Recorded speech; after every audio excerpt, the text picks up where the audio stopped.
दही अर्थात् योगर्ट यो हाम्रो स्वास्थ्यको लागि किन राम्रो, कस्तो प्रकारको दही खाने र दहीको बारेमा फैलिएको भ्रमको बारेमा आज म तपाईहरुको सामु केही कुरा गर्दैछु। नमस्कार, म तपाईहरुको फिजिशियन डाक्टर विवेक प्रभात शाह। सुरुवात गरौँ दहीको फाइदाबाट।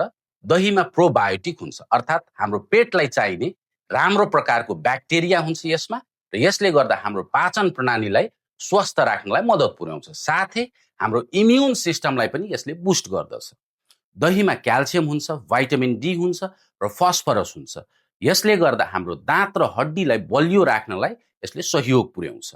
दहीमा प्रोटिनको मात्रा पनि हुन्छ र प्रोटिन हाम्रो शरीरको मांसपेशीको विकास र वृद्धिको लागि चाहिन्छ।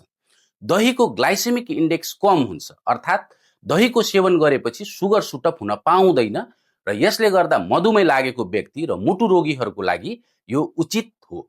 दहीले केही मात्रामा कोलेस्ट्रोल नियन्त्रण गर्नलाई पनि मद्दत पुर्याउँछ।